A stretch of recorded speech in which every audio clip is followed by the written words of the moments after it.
In this video, I will show you how you can fix if your iPad is stuck on charging screen. Now to fix this issue, first of all, just check the charging cable and the adapter of your iPad and make sure that both of them are working and they are not damaged. Also try to use Apple's original charger with your iPad, because if you use a third-party charger or a charger which is not supported by Apple, this can damage your iPad. Now after you have made sure that your charger is not the problem, then just check the charging port of your iPad and check if there are any dust or debris blocking the charging port.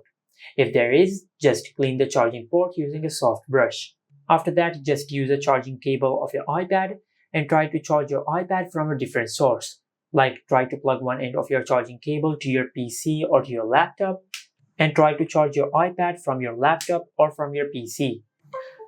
Now just keep your iPad plugged into charge for a couple of hours. After that, just perform a force restart on your iPad. To do that, just press and release the volume up button and the volume down button. Then quickly press and hold the side button on your iPad until the screen goes black and the Apple logo appears on the screen. Just keep pressing and holding this button until you see the Apple logo on the screen. And once you see the Apple logo on the screen, just release the side button.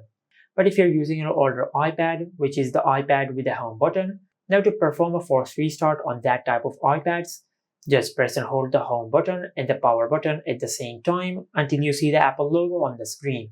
And once the force restart process is completed, then just check if your issue has been fixed or not.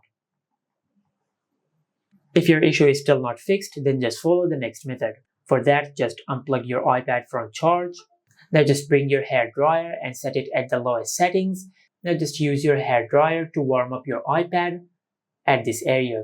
Now just do that for 1 or 2 minutes, and after that just plug in your iPad into charge and perform a force restart on your iPad, and this will hopefully fix your issue. But if this also did not work, then you might have a hardware problem with your iPad. Just take your iPad to the nearest service center and they will fix your issue. And this is how you can fix if your iPad is stuck on charging screen. Make sure to like, comment and subscribe. Thank you for watching.